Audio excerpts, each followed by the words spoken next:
Ayun. So makikita nyo kapag naglilinis kayo ng ganito, madaming mga buhok kayong makikita. Yan, may mga buhok. Tapon natin yung tubig. So makikita nyo nga pala yung tubig, oh.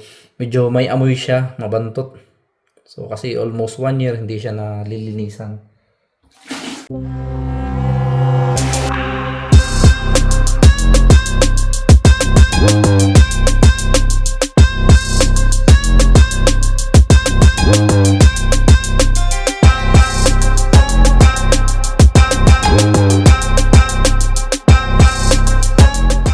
Hello guys! Welcome back po ulit sa ating channel. Yan, nagbabalik na naman po si Nyox Digitech Channel sa inyong harapan para mag-share na naman po ng munting kalaman at munting tips. So, meron po tayo dito na front load washing machine.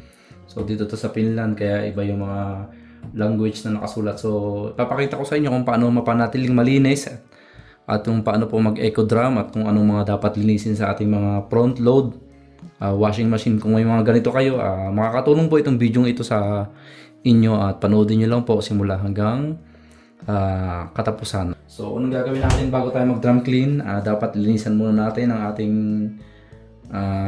itong lalagyan ng sabon tsaka yung filter. So, ang kagandahan sa washing machine nito, hindi na po yung filter na yung water filter ay nasa likod. Yung mga water filter na ganito nasa loob, wala po sa harap. So, madali pong linisan.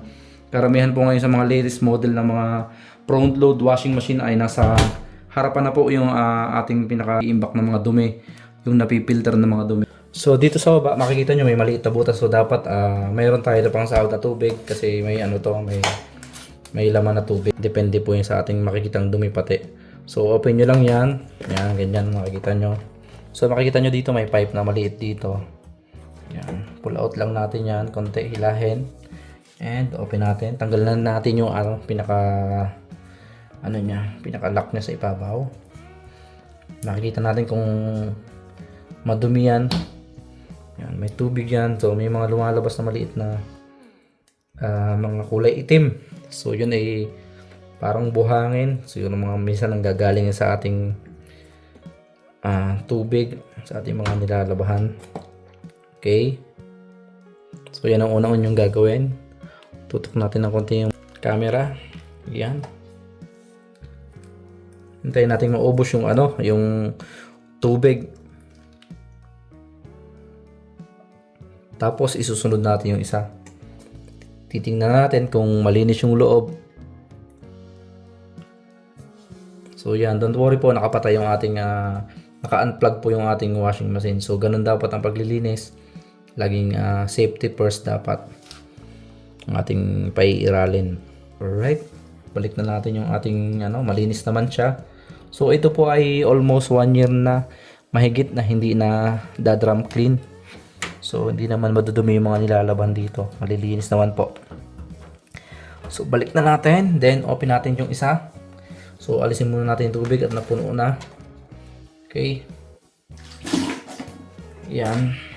Sahod ulit natin and open naman natin tong isa. Ayun. So makikita nyo kapag naglilinis kayo ng ganito, madaming mga buhok kayong makikita. Yan, may mga buhok. Tapon natin yung tubig. So makikita nyo nga pala yung tubig, oh. Medyo may amoy siya, mabantot. So kasi almost 1 year hindi siya nalilinisan. So yan. So ito, babrasin natin to. Dapat ay malinis na malinis yan. And yung loob dapat ganun din. Silipin natin yung loob. Yan, makikita nyo. Makita nyo yung loob, oh. Dapat pupunasan nyo ng ng ating tela. Yan, kuha lang kayo ng tapos linisan nyo mabuti. Yan, nakakadagdag yan sa pag-maintain sa ating mga washing machine. Lalo yung mga front load, tsaka yung mga top load, ganyan din pong gagawin natin. So yun, linisin lang natin yan palagi. Ang paglilinis po, depende po yan sa mga nilalabhan nyo na damit. Kung ang nilalabhan nyo ay napakadumi, pwede nyo linisan yan kada 3 weeks. Or kung hindi naman madumi, kada kada 3 months pwedeng linisan. Okay, yan. So ito, babrasin natin ito maya-maya. Close muna natin. So doon naman tayo sa lalagyan ng sabon. So guys, nandito naman tayo sa lalagyan ng sabon. Open lang natin yan. So makikita nyo kapag nag-open tayo ng ganito, hindi nyo mahatak, di ba? So may mga lock po yan, depende sa model, sa brand at model ng inyong washing machine. So ito ay dito made in Finland. So hindi to Samsung, hindi to LG. So iba-iba po. Minsan nandito sa gilid yung pinaka-lock niya. So makikita nyo may daliri na nakaturo. Push nyo lang na ganyan yan. Ayan. Okay, natanggalan natin. So lilinisan din natin yan kasi yan, madami ng sabon na mark na nag-stain na dito sa ating pinaka anuhan ng sabon. So mamaya linisan natin yan. And yung loob dapat malinis din yan. Ito guys. So itong loob dapat nililinisan natin. So may mga nag-i-stain dyan na mga sabon. So nakakatulong po ito. Tsaka mayroon po mga molds na nag-stain dito. So linisan lang natin mabuti yung ating ginagamit na cloth para naman po maganda yung ating sa sunod na paglalaba. So yan po ang tamang pag-maintain ng ating mga washing machine, front load or top load. So kahit po yung manual yung ating mga washing machine dapat nililinisan din po natin.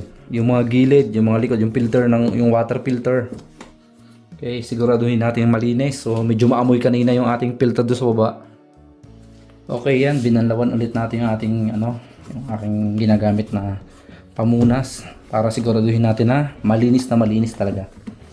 So kapag may mga nag-i-stain po dyan na molds, minsan ibang amoy sapatos. Yan, linisin natin mabuti. Kung may mga top load kayo, sundan nyo lang po yung mga video natin. Pare-parehas lang naman po yung function yan. Yung mga iba-iba lang ang function dito sa may panel kapag mag-eco drum kayo. Okay, so yan. Kapag malinis na po, medyo patuyuin lang natin and saka tayo mag-eco drum mamaya. So eco drum ang pinaka huling ginagawa ko kapag naglilinis po tayo ng ganito. Okay. Alright guys, dito naman tayo sa front load cover. So yan, malinis naman yung basahan natin. Nilinisan ko yung kanina. So makikita nyo naman, bagong-bago pa yung ating washing machine. So dapat ang ganito natin ay malinis na malinis. So minsan may nag-i-stack na water dyan. Ayun, nagko-cause ng ating mga molds.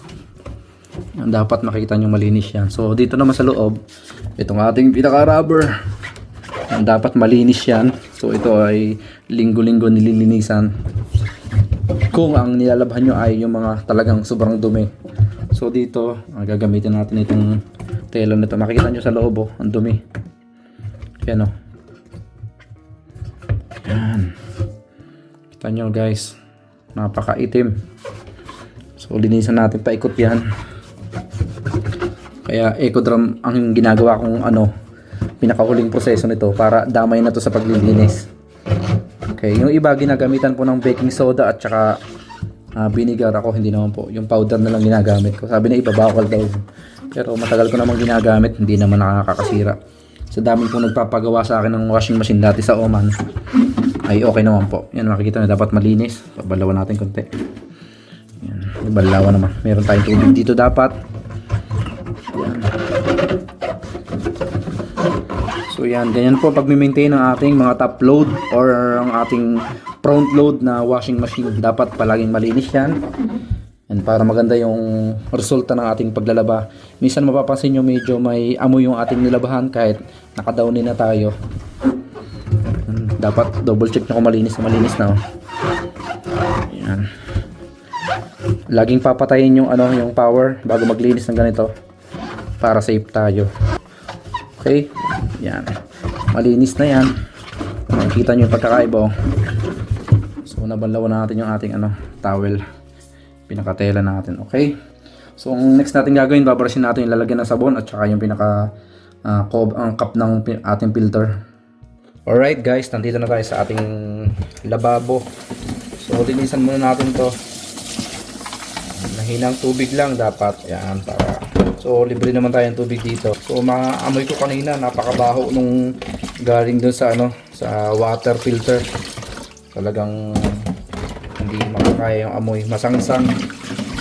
So dahil almost 1 year nga hindi na lilinisan. Yan, may mga buhok-buhok pa Yan, galing sa ating mga damit. So brush lang natin yan. Yan, brush lang dapat para mawala yung mga dumi natin. Tapos ibabalik natin doon and magda-drum clean na tayo. So yun lang po ang huling proseso na ginagawa natin. Kita nyo, napakaitim ng loob yan. Madami mga buhok at saka yung mga alikabok na nabubuo. So may mga gantong customer sa Pilipinas na kada 3 months po yan nagpapalinis ng kanilang mga kapag hindi nila alam gawin. Yan, brush lang natin to, itong pinaka ating ng sabon, lalagyan. And ibabalik na natin to doon. So ganyan lang po ang ating paglilinis na mga ginagawa pang mga nagpapa home service sa atin. Kapag gustong magpalinis po, yan, so dito sa parte ng Finland may mga Pinoy na makakapanood. Pwede natin gawin to sa inyong washing machine. O pwede nyo ding i-apply kung gusto nyo i-try, mag-DIY po kayo. Sundan nyo lang po yung video natin. Ayan, shoutout po sa lahat ng mga nanonood dyan and sa mga manonood pa. Ayan. Okay, malinis na. Ang likod dapat malinis kasi nag-i-stain yun. Ang daming maitim para may mga amag-amag na siya, nabubuo. So na makikita nyo naman yung washing machine na pinakita ko sa inyo, napakalinis, napakabago pa. Pero yung loob, syempre, matagal na hindi na drum clean. At karamihan naman po sa mga user ng mga ganyang top load, front load ay hindi alam pag drum clean, lalo at ibang yung lingwahe na nakasulat. Alright, yan. Tutuyuin na natin, ilalagay natin doon para na natin, drum clean. And humahaba na pa yung video natin. Okay. Alright, malinis na natin yung ating pinaka-cover ng ating filter. Close na natin. Balik, siguraduhin natin na mahigpit yan para hindi tumagas yung ating tubig. Okay, and yung isang pinaka-lock natin, dapat sure. Okay. Yun. Right, ang sunod naman ay yung ating sabon, lalagyan ng sabon. Okay, yan, makikita nyo malinis na siya. So ganun lang, taas lang ng konti, and baba, and straight, and push lang po dito. Okay, and lalagyan natin ng konting detergent para tayo, drum clean. Kunti lang po. So hindi ko nalalagyan ng baking soda kasi mabaho naman yung front load nito. So yan po, nalinis na natin kanina yan. Kompleto na, malinis na. Close na natin. And plug in natin yung kanyang power. Ayan, malinis na po yung ating ginawa. So naka-off yan, ito yung on-off. So makita nyo, iba yung language, dito po yung sa Finland. So lagay na natin sa cotton. So dahil lang ating front load na to almost magto 2 years nang walang linis. So ang gagawin natin dyan ay 2 hours. So tapat nyo lang dyan and punta tayo sa configure. Sa configure po, i-hold lang natin ng 3. So depende po yan, may mga brand na Samsung, LG, may mga nakalagay na po dito na drum clean. Itatapat nyo lang ganon and press yung start and tapos na po. So dito sa cotton tayo and configure, hold. Yan, 3 hold lang po, makikita nyo nakalagay not allowed po na may laman, naka-X, and pwede nyo i-adjust to dito, gawin nyo sa yung niya 40% or 90 degrees Celsius yung init niya. So balik natin dito muna tayo. Yun, nandun na sa 90. So yan, hold ulit natin to, 1, 2, 3. Yun, makikita nyo bumalik sa dati and press natin ang start.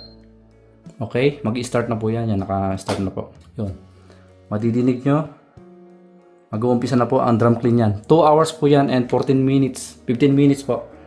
Ayun, tumutunog na. So ayun po, sana may nasundan nyo yung ating video na to and sana may napulot po kayong aral. Yun, gumagana na yung water, kinukuha nyo na yung sabon and mamaya po yan ay lalabas na dito at iikot na yan. Ayun, madidinig nyo, mag-uumpisa na po siyang mag-drum clean. So adjust natin ng konti dito para makita nyo. So yan po, iiwan na natin yan. 2 hours po yan. Medyo matagal kasi nga po. More than 1 year mahigit, magto 2 years na walang drum clean. Sa loob, mag-uumpisa na yan. And yan, ikakat na natin yung video natin and hindi na natin tatapusin yung drum clean at napakahaba po yan. 2 oras kasi. So ayun, maraming salamat po sa inyo lahat. And sa mga nanood po, and shout out po sa inyo and thank you very much po. So ganun lang po ang gagawin nyo kung gusto nyong linisan kada 3 months. Maraming salamat sa inyo lahat. Paalam, bye bye. See you sa next vlog. God bless you all.